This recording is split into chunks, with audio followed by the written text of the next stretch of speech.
नमस्कार, exam happy by Jharkhand channel में आपका स्वागत है। तो दोस्तों जुड़ चुका हूं मैं यहां पर आपके लिए जेटेट यानी झारखंड शिक्षक पात्रता परीक्षा की तैयारी को लेकर के। तो आपको पता चले झारखंड में झारखंड शिक्षक पात्रता परीक्षा का विज्ञापन निकल चुका है, फॉर्म भी भराने लगे हैं और आप सभी यहां पर फॉर्म अवश्य भर लेंगे। और आपको बताते चले बाज़ार में बाज़ारू किताब भी बहुत सारे आ गए हैं और बहुत सारे चैनल भी आ गए। अब आपको यहाँ पर देखना है कि किससे और कहाँ तैयारी किया जाए, ठीक है? तो देखिए विज्ञापन में यह स्पष्ट रूप से लिखा हुआ है कि आपको जो है यहाँ पर झारखंड के टेक्स्ट बुक पाठ्यक्रम पर आधारित प्रश्न पूछे जाएंगे। तो आपको यदि 1 से 5 के लिए जीके की तैयारी करना हो या आपको यहाँ पर सामाजिक विज्ञान की आप यदि तैयारी कर रहे हैं तो यह चैनल जो है आपके लिए सबसे बेस्ट होगा, क्योंकि आपके लिए हम सिर्फ और सिर्फ JCERT टेक्स्ट बुक का चैप्टर वाइज PDF और उसके साथ उसकी क्लासेज और साथ में बात करने की सुविधा भी आपको दे रहे हैं, ठीक है? इसमें से प्रथम 100 कैंडिडेट को 500 रुपये में एडमिशन किया जा रहा है, लेकिन अब यह 100 कैंडिडेट पूरे हो गए हैं और फिर से 50 कैंडिडेट बढ़ाया गया है। अगर इसके बाद भी आप नहीं जुड़ पाते हैं तो आपकी यह राशि जो है अब बढ़ करके हो जाएगी 800 रुपये। कितने लगेंगे आपको? 800 रुपये लगेंगे यदि आप जुड़ना चाहते हैं सामाजिक विज्ञान शिक्षा के लिए। तब यह वीडियो देखिए, आपको यहाँ पर क्या है कि यहाँ से आपको विभिन्न राज्यों के शिक्षक पात्रता परीक्षा में पूछे गए प्रश्न भी हम लोग कंप्लीट करवा रहे हैं। साथ ही साथ यहाँ पर आपको जो है कि JCERT टेक्स्ट बुक का चैप्टर वाइज नोट्स और PDF दे रहे हैं। यदि आपके पास टेक्स्ट बुक नहीं है तो आप यहाँ से ही पढ़ेंगे, ठीक है? दूसरे कहीं भी किसी भी चीज़ की तैयारी करने की आवश्यकता नहीं होगी। सिर्फ यहाँ से जुड़ करके आप तैयारी करेंगे तो आपका 100% तैयारी हो जाएगा। तो आपको यहाँ से सारे नोट्स, PDF, वीडियो सब कुछ आपको 500 रुपये में ही अभी प्रोवाइड किए जा रहे हैं। तो आप अभी के अभी जुड़ जाएंगे, नहीं तो यहाँ पर जैसे ही कैंडिडेट बढ़ते हैं तो आपको यहाँ पर लगने लगेंगे अब 800 रुपये। तो अपनी लाइफ बनाने के लिए, जेटेट परीक्षा पास करने के लिए आप अवश्य जुड़े। तो चलते हैं यहाँ पर महत्वपूर्ण प्रश्न की और ये देखिएगा, हम यहाँ पर आपको ज्योग्राफी भूगोल के अंतर्गत क्लास 9 का एक्सरसाइज 2 को देखेंगे, जो पाठ का नाम है भारत का भौतिक स्वरूप, ठीक है? तो इसके सभी थ्योरी को देखेंगे पहले हम लोग, और उसके बाद जो है उसका ऑब्जेक्टिव प्रश्न जो अब तक के शिक्षक पात्रता परीक्षा में पूछे गए हैं उसको भी हम लोग लास्ट में देखेंगे। तो आप वीडियो के अंत तक जुड़े रहिएगा, बने हुए देखते रहिएगा, ठीक है? तो देखिए, यदि आप 1 से 5 शिक्षक की तैयारी कर रहे हैं, 1 से 5 शिक्षक की तैयारी कर रहे हैं तो आपके लिए यह सेक्शन जीके के अंतर्गत काम कर रहा है, ठीक है? आपके लिए यह सेक्शन जीके के अंतर्गत काम कर रहा है। और 6 to 8 शिक्षक की तैयारी कर रहे हैं तो आपके लिए यह सामाजिक विज्ञान के अंतर्गत काम कर रहा है, जो 60 नंबर में आपका होगा और ये 30 नंबर में होगा 1 to 5 के लिए, ठीक है? तो दोनों के लिए यह सेशन महत्वपूर्ण है, तो दोनों लोग जुड़े रहेंगे, बने रहेंगे और देखते रहेंगे सारे नोट्स और वीडियो PDF को यहाँ पर, ठीक है? और ये कहाँ से है तो ये देखिए, आपको स्पष्ट बताते हैं, जैक का जो सरकारी किताब होता है वो JCERT टेक्स्ट बुक का बना हुआ है। तो हम तो आपको यही बोलेंगे कि एग्जाम के जाने के दिन तक भी आपको अगर यह वीडियो मिलता है कहीं भी तो आप JCERT टेक्स्ट बुक का स्पेशल जो झारखंड का बना हुआ है, यहाँ से बताते हैं कि 101% आपको परीक्षा में लड़ना ही लड़ना है, ठीक है? तो आप कम से कम देखिए, यहाँ पर 6 to 10 तक का जरूर नोट्स बना हुआ है, सब देख के ही जाइएगा। और उसका वीडियो भी बन रहा है, अभी तो आपको क्लासेज भी मिल रही है, ठीक है? देखिए, अब यहाँ पर क्या है कि एक ऑफर आपका चल रहा था कि 500 रुपया वाला, तो उसको जो है यहाँ पर देखिए अब क्लोज कर दिया गया है, उसकी राशि बढ़ा करके 700 रुपये कर दी गई है, क्योंकि जो 100 कैंडिडेट का ऑफर था वो समाप्त हो रहा है, ठीक है? तो आप सभी अभी के अभी अवश्य जुड़ जाइएगा और एक बार फोन जरूर कर लीजिएगा, ठीक है? आपको सस्ते रेट में मिल जाएगी सारी चीज़ें, ठीक? चलिए देखिएगा, प्रायद्वीपीय भाग गोंडवाना भूमि का एक हिस्सा है। प्रायद्वीपीय भाग, भारत का प्रायद्वीपीय भाग जो है किसका हिस्सा है? गोंडवाना भूमि का हिस्सा है, ठीक है? अब रही बात कि प्रायद्वीप किसे कहते हैं और द्वीप किसे कहते हैं, आपको बता दिए गए हैं। तो तीन तरफ से जल से घिरे हुए क्षेत्र को क्या कहते हैं? प्रायद्वीप कहते हैं, ठीक है? और चारों तरफ से जो जल से घिरा हुआ क्षेत्र है उसको द्वीप कहते हैं, ठीक है? ये बात बता दिए। तो ये प्रायद्वीपीय भाग जो है वो किसका हिस्सा है? प्रश्न आया हुआ है, ये प्रश्न 101 बार पूछा गया, 1-2 बार की बात मत पूछेगा कि भारत का प्रायद्वीपीय भाग जो है वो किसका हिस्सा है। तो याद रखिएगा, गोंडवाना भूमि का एक हिस्सा है, ठीक है? किसका हिस्सा है? गोंडवाना भूमि का एक हिस्सा है। अगला है, गोंडवाना के विशाल क्षेत्र में ऑस्ट्रेलिया, दक्षिणी अफ्रीका, भारत तथा दक्षिणी अमेरिका शामिल था, ठीक है? तो ये भी प्रश्न आपको पूछ देता है कि गोंडवाना के विशाल क्षेत्र में कौन कौन से देश यहाँ पर थे, ठीक है? तो यहाँ पर ऑस्ट्रेलिया है, दक्षिण अफ्रीका है, भारत है और दक्षिण अमेरिका, 4 गो जो है ये गोंडवाना के विशाल विशाल क्षेत्र में लागू था, ठीक है, में शामिल था ना। क्लियर हो गया। अगला देखिएगा, गोंडवाना भूमि विशाल महाद्वीप पैजिया का दक्षिणी भाग है। गोंडवाना भूमि कहाँ का? अब वो तो भारत का प्रायद्वीपीय भाग गोंडवाना भूमि का हिस्सा है, लेकिन गोंडवाना भूमि कहाँ का हिस्सा है? ये जो गोंडवाना भूमि आया वो कहाँ का हिस्सा है? तो ये विशाल महाद्वीप पैंजिया का दक्षिणी भाग है। विशाल महाद्वीप पैंजिया का दक्षिणी भाग है। प्रश्न आए हुए नहीं है, लेकिन एग्जाम की दृष्टि से देखा जा सकता है, देख लीजिएगा आप लोग सभी को, ठीक है। चलिए देखिएगा, भारत का प्रायद्वीपीय भाग किसका हिस्सा है? प्रश्न आ गया ना। ऑब्जेक्टिव देखिए, आपको हम थ्योरी भी करवा रहे हैं, साथ में उसके नीचे ऑब्जेक्टिव भी देंगे। अब बताएंगे कि कहाँ से आया हुआ है। भारत का प्रायद्वीपीय भाग किसका हिस्सा था, ठीक है। प्रश्न कहाँ कहाँ आया सो देख लीजिए। यूपी टेट में 3 बार ही पूछा है, सीजी टेट में 2 बार पूछा है, ठीक है, और यहाँ पर कहिए एमपी टेट में 1 बार ही पूछा है, और यहाँ तक कि जेटेट में भी 1 बार ही पूछ लिया गया है, ठीक है। तो ये बहुत ही इंपॉर्टेंट प्रश्न है। आपका जो क्लास 6 to 10 तक का जो जेसीईआरटी होता है, देखिए उसी समय बहुत लोग कह रहे थे कि प्रश्न यहाँ से आया वहाँ से आया, लेकिन जो 6 to 10 तक का जेसीईआरटी पढ़े थे उनका मार्क्स 105, 110, 111 हार्डली रह गया था। 111, 111, 150 में 111 तब हार्डली रह गए थे 2016 में, ठीक है। तो यही का वो हिस्सा था। तो भारत का प्रायद्वीपीय भाग किसका हिस्सा है? पूर्वी जो गोंडवाना भूमि का हिस्सा है। किसका हिस्सा है? गोंडवाना भूमि का हिस्सा है। याद रखिएगा, प्रश्न छप जाएगा आपके भी एग्जाम में ना। इसी तरह तो सारे प्रश्न को देखिए, हम कम प्रश्न आपको दे करके और ज़्यादा वहाँ से आपको अंक उठाने का प्रयास हमारा है, और आप भी कीजिएगा तो यह प्रयास जरूर सफल हो जाएगा, ठीक है। तो सभी को अभी कभी जुड़ जाइए, और एसएसटी सामाजिक विज्ञान के लिए तो सबसे टॉप चैनल आपका रहेगा। यहाँ पर पूरा 6 to 10 तक का कंप्लीट करवा दे रहे हैं आप लोग को, ठीक है। तो आप सभी अभी कभी सामाजिक विज्ञान जिनका भी हो वो तो तुरंत एकदम लपक लीजिएगा, तुरंत जुड़ जाइएगा, ठीक है। और बाकी तो जिनका है वो सभी के लिए क्लास चल रहा है। संसार की सबसे ऊंची पर्वत श्रेणी यानी विश्व की सबसे ऊंची पर्वत श्रेणी कौन सी है बताइए? प्रश्न 1001 बार पूछ दिया गया है, आपको याद है ना। तो संसार की विश्व की सबसे ऊंची पर्वत श्रेणी जो है वो हिमालय है। कौन सी है? हिमालय है, ठीक है। अगला प्रश्न है, भारत के उत्तरी भाग में स्थित श्रृंखला, भारत के उत्तरी भाग में स्थित हिमालय की श्रृंखला ना, हिमालय की श्रृंखला को क्या कहा जाता है? ये प्रश्न पहले भी आपको हम पढ़ा दिए हैं। देखिए कुछ कुछ ऐसा पार्ट है जो क्लास 8 में पढ़िएगा तो उसमें भी उस टॉपिक को मिलेगा, क्लास 9 में भी पढ़िएगा तो उसमें भी कुछ टॉपिक मिल जाता है। तो आपको ये परवाह नहीं करना है, ठीक है। जहाँ जो चैप्टर में जो चीज़ आएगा हम उसको देंगे ही देंगे, ठीक है। चाहे वो क्लास 8 में मिले तो भी आपको दे देंगे, 9 में मिले तो भी आपको दे देंगे। मैंने कहीं से छूटने का कोई गुंजाइश नहीं हम इसमें छोड़े हैं जेसीईआरटी का, ठीक है। और आपका प्रश्न एग्जाम में छूटने का भी गुंजाइश नहीं रहेगा। कब? जब 6 to 10 तक से आएगा तब। अगर उससे बाहर का प्रश्न अगर रिकॉल करता है तो वो तो अलग मैटर हो जाता है, ठीक है। लेकिन 6 to 10 तक में से आपका 60% से किसी भी तरह से आ जाएगा, अगर सारे प्रश्नों को आप अच्छा तरह से देख लीजिएगा तब, ठीक है। अगला है,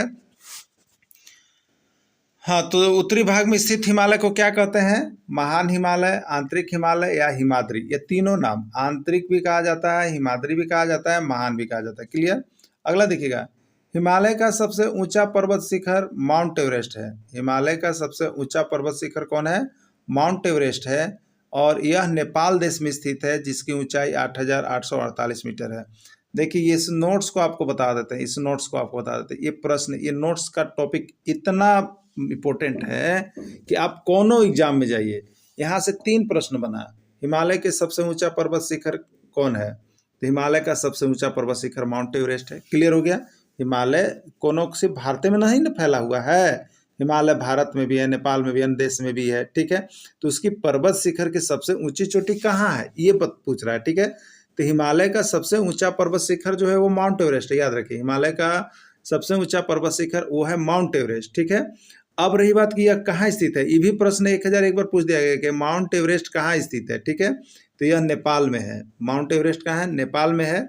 और ये भी पूछा गया कि इसकी ऊंचाई कितनी है? 8,848 मीटर है, ठीक है।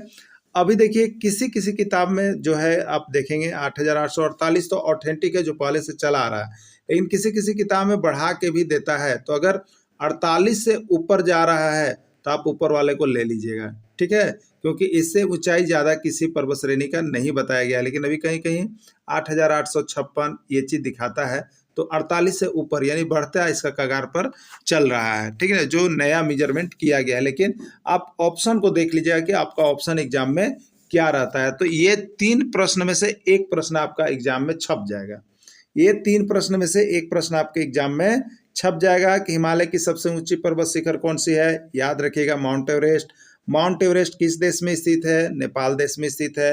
माउंट एवरेस्ट की ऊंचाई कितनी है? 8,848 मीटर है, या 8,850, 52 इस तरह से दे सकता है, लेकिन वहां पर 8,848 ऑप्शन फिर नहीं रहेगा, ठीक है। चलिए अगला देखिएगा। भारत में अगर बोले तो अगर हिमालय की सबसे ऊंचा पर्वत शिखर कंचनजंगा है, जिनकी ऊंचाई 8,598 मीटर है। अब देखिए भारत हिमालय की सबसे ऊंची पर्वत श्रृंखला कौन है बताइए? माउंट एवरेस्ट है। वो भी भारत की ही ऊंची पर्वत श्रृंखला है, लेकिन ये किस देश में स्थित है? नेपाल में। तो अब हम लोग नेपाल की बात हटाते हैं, अब आते हैं भारत में, अपने देश में, भारत में। तो भारत में हिमालय की सबसे ऊंचा पर्वत शिखर कौन है? याद रखिएगा। तो प्रश्न ऐसा भी पूछा गया है कि भारत में हिमालय की सबसे सर्वोच्च पर्वत शिखर कौन है? तो वो है आपका, देखिए, कंचनजंगा। याद रखिएगा कौन है आपका? कंचनजंगा। भारत में जैसे आइएगा तो हिमालय की सबसे ऊंची पर्वत चोटी का नाम होगा कंचनजंगा, और इसकी ऊंचाई होगा 8,598 मीटर। 8,598 मीटर। क्लियर हो गया होगा ना आप सभी को? यहाँ क्लियर हो गया होगा। तो इसको आप लोग दिमाग में बैठा लीजिएगा, ठीक है, दिमाग में बैठा लीजिएगा। अब देखिए यहाँ ये आपको एक टेबल बना दिए हैं, आप सभी इस टेबल को देख लीजिएगा। हाँ, भारत में स्थित हिमालय का प्रमुख शिखर, भारत में जो हिमालय का प्रमुख शिखर है उसको याद कर लेंगे, और नेपाल में भी जो हिमालय का प्रमुख शिखर है उसको भी देख लेंगे, और कौन कौन आएगा वो भी आपको बता देते हैं, ठीक है। तो देखिए भारत में स्थित हिमालय का प्रमुख शिखर जो है, पर्वत शिखर, इस प्रकार से है। भारत में सबसे अधिक ऊंचाई पर स्थित अगर पर्वत शिखर है हिमालय का, तो कौन है? कंचनजंगा, इसलिए इसको 1 नंबर पर रखा गया। कंचनजंगा किस देश में स्थित है? भारत की प्रमुख पर्वत से चोटी भारत में, भारत में इसकी ऊंचाई कितना है? 8,598 मीटर। ये प्रश्न कंचनजंगा वाला 1,001 बार आया हुआ है, ठीक है, यानी ये बहुत इंपॉर्टेंट है, बहुत ही इंपॉर्टेंट है, ठीक है। ये कंचनजंगा को एकदम दिमाग में बैठा लीजिएगा। कंचनजंगा भारत में हिमालय की सबसे ऊंची सर्वोच्च चोटी है, इसकी ऊंचाई 8,598 मीटर है। यानी कंचनजंगा भारत, जो हिमालय की ऊंची चोटी कंचनजंगा पूछता है किस देश में है, तो भारत देश में है। अगर माउंट एवरेस्ट पूछता है तो नेपाल देश में। दोनों प्रश्न एकदम माफन तुल है, मैंने एक दूसरे का एकदम समझिए अपोजिट है, ये नहीं, ये आता ही है। बाकी को भी हम लोग देख लेंगे। नंगा पर्वत भारत में है, नंदा देवी भारत में है, कामेट भारत में है, इसकी ऊंचाई को भी हम लोग यहाँ पर देख लेंगे। बाकी सभी को एक नज़र देखेंगे, लेकिन इस पर ज़्यादा फोकस कीजिएगा। क्लियर? चलिए अब देखिएगा, एक देखिए नामचा बरुआ, ये बहुत बार ये भी आ रहा है। नामचा बरुआ एक नया नाम है, इसको भी थोड़ा सा याद रखिएगा। ये प्रश्न अभी तक 11 बार पूछ दिया गया था। नामचा बरुआ हिमालय की हिमालय की ऊंची चोटी है, और ये कहाँ है? भारत में स्थित है, और इसकी ऊंचाई कितना है? तो 7,756 मीटर है। याद रखिएगा इसको ना। चलिए अब देख लेते हैं नेपाल में स्थित हिमालय के प्रमुख शिखर। नेपाल में कौन कौन स्थित है? देखिए भारत में जो हिमालय का पर्वत शिखर है वो नेपाल से क्या है? नेपाल से क्या है? कम है। नेपाल से क्या है? कम है, ठीक है। नेपाल में सबसे ऊंचा जो है पर्वत शिखर आपका नेपाल में ही है, ठीक है। तो देखिए यहाँ पर नेपाल में स्थित हिमालय का प्रमुख पर्वत शिखर में पहला नाम आता है माउंट एवरेस्ट का। पहला नाम किसका आता है? माउंट एवरेस्ट का, ठीक है। तो माउंट एवरेस्ट कहाँ स्थित है? तो माउंट एवरेस्ट आपका समझिए नेपाल में स्थित है, और इसकी ऊंचाई कितनी? 8,848 मीटर, ठीक है। 1,001 बार ये प्रश्न पूछा गया, इसलिए ये पूरे टॉपिक को अगर अच्छा से आप एकदम अच्छा से एकदम जो है इसको MVVI में लिख लीजिएगा, MVVI में इसको नोट कीजिएगा, ठीक है। अब देखिए मकालू, ये बहुत बार पूछा हुआ नहीं है, लेकिन आप याद रखिएगा मकालू नेपाल में है। पूछ सकता है लेकिन आया नहीं है, ठीक है। धौलागिरी जो है ये नेपाल में है। ये प्रश्न 11 बार अब तक पूछा गया है। धौलागिरी जो है कहाँ स्थित है? नेपाल में स्थित है। इसकी ऊंचाई 8,172 मीटर है। ये प्रश्न धौलागिरी वाला आया हुआ था, ठीक है। और एक प्रश्न देखिए यहाँ पर गुरुला मंदता, ये प्रश्न 5 बार पूछा गया अभी तक। देखिएगा शिक्षक पात्रता परीक्षा में तो ये प्रश्न भी आया। गुरुलाम मानदता ये कहाँ है? नेपाल में है। क्लियर हो गया होगा। तो जो इंपॉर्टेंट थे उसको हमने यहाँ पर इंडिकेट कर दिया, आप भी उसको इंपॉर्टेंट मान के ही चलिएगा और अच्छे से नोट्स बनाइएगा। देखिए आपको जब PDF भेजा जाता है तो आप लोग देखिए नोट्स नहीं बनाते। ये जो है ना हलवा नहीं है, इतना आसान मत समझिए कि जेटेट निकल जाएगा, ठीक है। अब ऐसा नहीं है कि हम 100% जो भेज दे रहे हैं वही आपको आ जाए। थोड़ा सा देखिए, आपको देखना पड़ेगा, नहीं तो नोट्स में छपल भी रहता है ना, तो लोग कहते हैं सर आपका तो कुछ नहीं भिड़ा। अरे भाई 2 दिन का नोट्स ले करके किसी से पढ़ के भी लोग यहाँ पर अच्छे अच्छे नंबर लाए हैं, लेकिन उसको भी पढ़िएगा तब ना, जितना हम दिए उसको आप पढ़िए और उसका नोट्स बनाइए, उसका वीडियो सुनिए। अब इतना चीप रेट में आपको घर बैठे सारा चीज़ जब हम सुविधा दे रहे हैं, तो आप पढ़िएगा ही नहीं, कहिएगा कि सर आया ही नहीं। ऐसा कोई बात नहीं है कि यहाँ से पासिंग मार्क्स नहीं आएगा, 60% यहाँ से आपको आएगा। इसको आप गांठ बांध के पढ़ लीजिए, और अधिक लाना है तो और अच्छे अच्छे टेक्स्ट बुक आपके पास इसके अतिरिक्त भी समय दीजिए, ठीक है। 1-2 घंटा पढ़ के कुछ कुछ चीज़ को नहीं निकाला जा सकता है, ठीक है ना। और देखिए यहाँ पर जेटेट बार बार नहीं आता है, इसलिए आप थोड़ा सा मेहनत कीजिए। हम बार बार कहेंगे मेहनत कीजिए, लेकिन अब लोगों का कहना है कि सर ऐसे प्रश्न दीजिए जो हमारे सीधे अरे भाई एटम बम थोड़े फोड़ देना है, एटम बम थोड़े फोड़ देना है कि बस गए और उसको भिड़ गया, ठीक है। वैसा भी प्रश्न आपको देंगे, लेकिन आपको जेसीईआरटी पूरा पहले दिमाग में रखिए, अच्छा मार्क्स लाना है तब, ठीक है। जेसीईआरटी को छोड़ के नहीं जाइएगा आप लोग एग्जाम में, इसको पकड़ के ही जाइएगा। तो सारा चैप्टर में देखिए बहुत कम प्रश्न आपको रहता है, जो भी पीडीएफ देते हैं प्रश्न कम रहते हैं, भिड़ने की संभावना बहुत ज़्यादा आपकी रहती है, क्योंकि जेसीईआरटी से बाहर जा नहीं रहा है कोई भी एग्जाम में। अब तो आपको हम विश्वास ही दिला सकते हैं ना, बाकी तो आपको जो बुझाता है आप कीजिए, ठीक है। हिमालय की सबसे बाहरी श्रृंखला को क्या कहते हैं? ये प्रश्न पहले हमने कंप्लीट कर दिया आपको 8 में, ठीक है। 7 में भी दिया हुआ था, हिमालय की सबसे बाहरी श्रृंखला को शिवालिक के नाम से जानते हैं। क्लियर? चलिए अगला है, अभी हम ऑब्जेक्टिव भी लेके आ गए हैं। ऑब्जेक्टिव भी लेके आएंगे, पूरा पार्ट को देख लीजिए। यहाँ से प्रश्न 1 न तो 2 छपेगा आपके एग्जाम में, जेटेट एग्जाम में, भागेगा कोशिश मत कीजिएगा। अगला है, ब्रह्मपुत्र में स्थित माजुली संसार का सबसे बड़ा नदीय द्वीप है। देखिए प्रश्न कैसे कैसे हैं, यही पूछ देगा संसार का सबसे बड़ा नदीय द्वीप है, बोलिएगा कहाँ से प्रश्न है। अरे भाई सब जेसीईआरटी से आया है। माजुली कहाँ है? संसार का सबसे बड़ा नदीय द्वीप कौन है? माजुली है, ठीक है। चलिए अगला देखिएगा, सिंधु की सहायक नदी झेलम, चेनाब, रावी, ब्यास तथा सतलुज हिमालय से निकलती। क्लियर?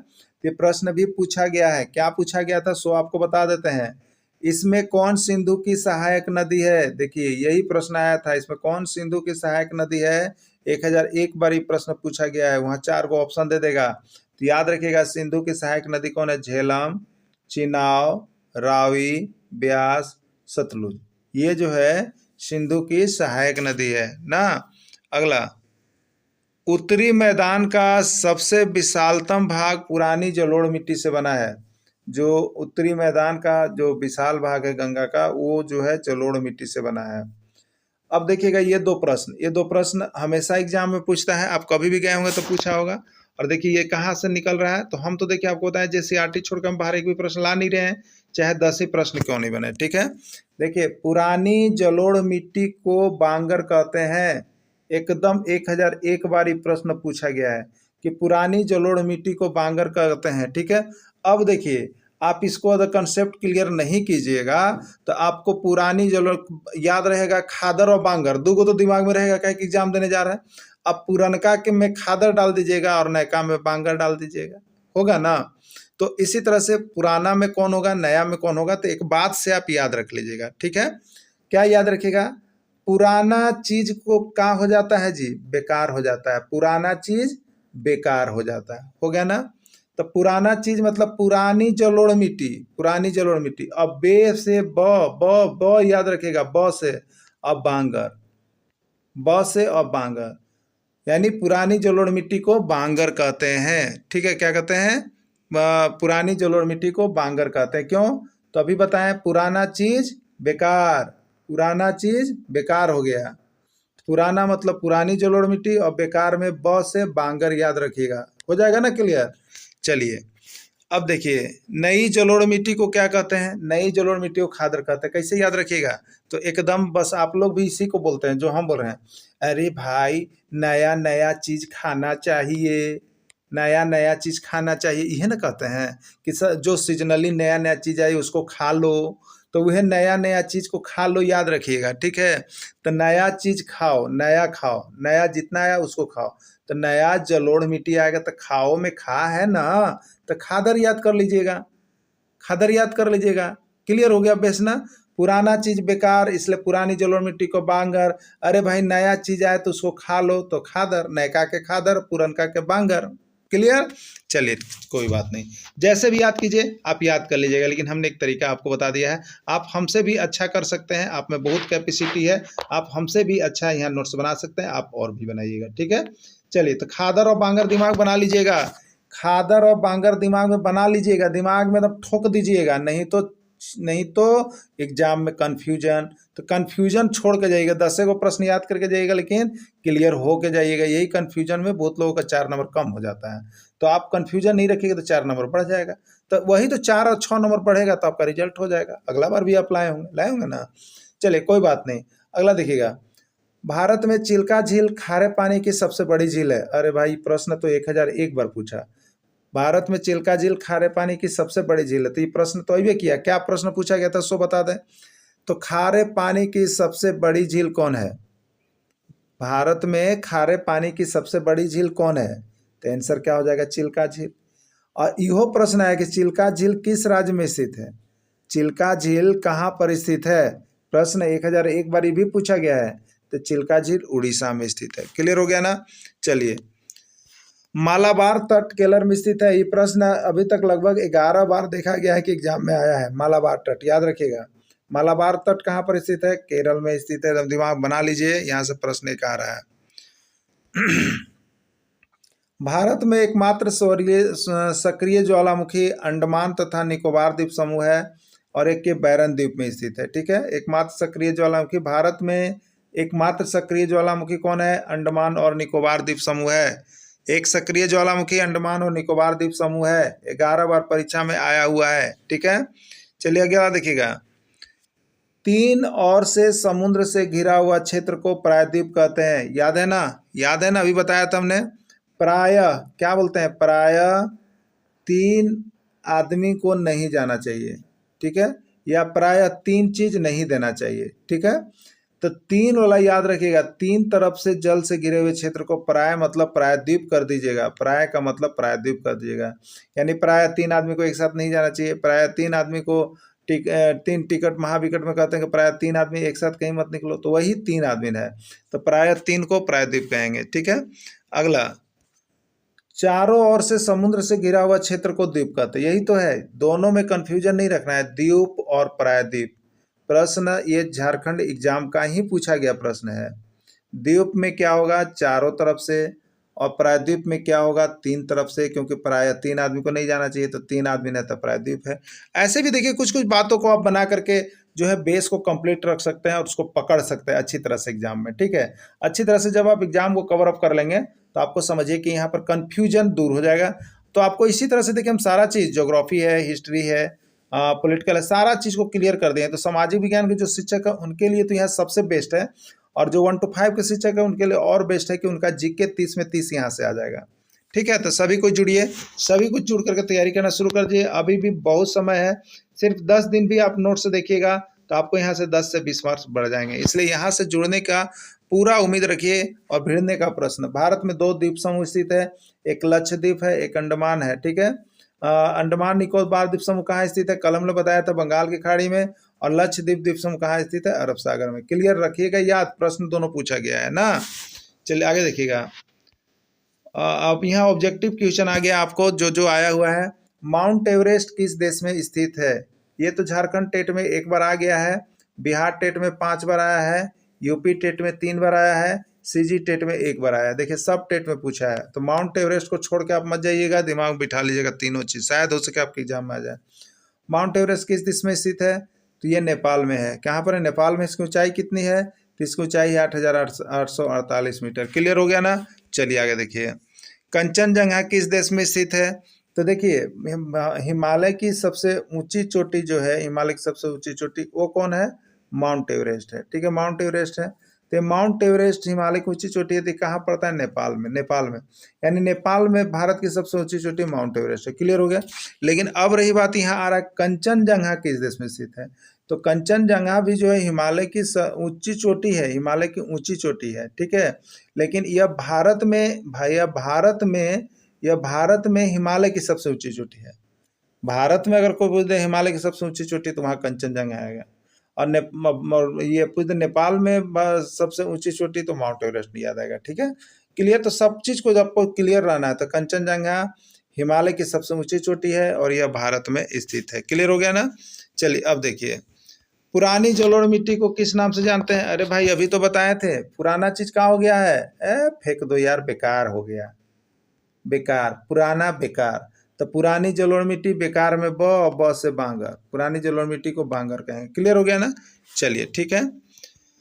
नया जलोढ़ मिट्टी को किस नाम से जानेंगे? नया खाना चाहिए जी, नया खाना चाहिए, नया जो भी सीजनल है खाना चाहिए। तो नयका जलोढ़ मिट्टी के क्या कहेंगे? खाना चाहिए, मैंने खादर, खा से खादर और खा से खाना, तो नयका जलोढ़ मिट्टी के खादर कहते हैं। अब बताइए, ये नयका और पुरनका वाला जो है 1001 बार प्रश्न आ गया, और शिक्षक पात्रता परीक्षा में तो अभी तक आप कहिएगा तो ये सभी राज्यों में आ गया है, सभी राज्यों के शिक्षक पात्रता परीक्षा प्रश्न यहाँ से निकल के आ गया है। तो आपके भी एग्जाम में आ सकते हैं, एग्जाम की दृष्टि से बहुत ही महत्वपूर्ण है, इसलिए आप सभी सारे प्रश्नों को देख लीजिएगा। ठीक है।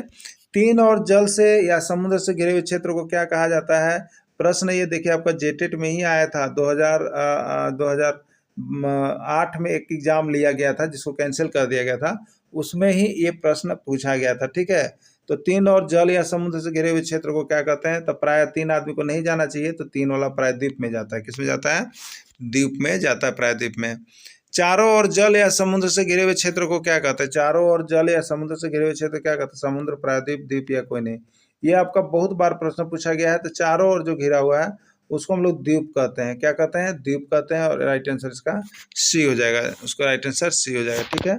खारे पानी की सबसे बड़ी झील का नाम बताइए। खारे पानी की सबसे बड़ी झील का नाम बताएं। भारत में खारे पानी की सबसे बड़ी झील कौन है? चिल्का झील, कुराल झील, पीलीभीत झील या कोई नहीं। तो भारत में खारे पानी की सबसे बड़ी झील जो है चिल्का झील। देखिए अभी आप थ्योरी क्लास देखें ना, उसी का इंपॉर्टेंट थ्योरी में जो आया उसको हमने यहाँ पर एमसीक्यू भी करवा दिया और कहीं कहीं ट्रिक भी आपको दे दिया। सारा चीज देखिए सुविधा है इस चैनल पर, आपको जुड़ने की सिर्फ आवश्यकता है। और डेली क्लास अगर आप देख लीजिएगा तो आपको तो यहाँ से एग्जाम क्रैक करना 100% गारंटी है। ठीक है।